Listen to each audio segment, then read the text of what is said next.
السلام علیکم ویورز، آج ہم بات کریں گے جہاز کے بیت الخلاء کا فضلہ کہاں جاتا ہے۔ کیا یہ واقعی آسمان سے زمین پر گرتا ہے جیسا کہ گمان کیا جاتا ہے؟ ویڈیو شروع کرنے سے پہلے آپ سے گزارش ہے میرا یوٹیوب چینل سبسکرائب کر دیں اور بیل آئیکن پریس کر دیں تاکہ میری تمام آنے والی ویڈیوز آپ تک پہنچ سکیں۔ تو چلیں ویڈیو شروع کرتے ہیں۔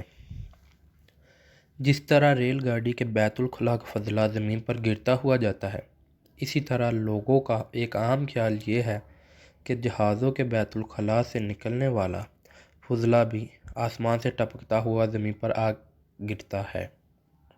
کیا واقعی اتنے بڑے جہاز میں بھی یہ نامعقول فعل ہوتا ہوگا؟ کیا آپ کو واقعی لگتا ہے کہ جہاز سے فضلہ زمین پر آتا ہے؟ ایسا بالکل بھی نہیں ہے، کیونکہ اگر ایسا ہوتا تو آپ پر بھی کبھی نہ کبھی جہاز کے گزرنے کے ساتھ ساتھ گندگی آ کر گرتی۔ دراصل جہاز کے نچلے حصے میں ایک بڑا پیراشوٹ ٹائپ کنٹینر نصب ہوتا ہے جو کہ اس تمام گندگی کو اپنے اندر جمع کرتا رہتا ہے۔ پھر جیسے ہی جہاز ایئرپورٹ پر لینڈ ہوتا ہے، مسافروں کے باہر نکلنے کے بعد ایک واشنگ کنٹینر اس پیراشوٹ کی صفائی کرتا ہے جس میں فضلہ جمع ہوتا ہے۔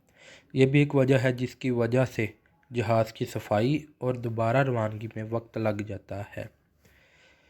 اگر آپ کو ہماری ویڈیو پسند آئی ہو تو پلیز اس کو شیئر کریں، لائک کریں اور کمنٹ کریں۔ شکریہ۔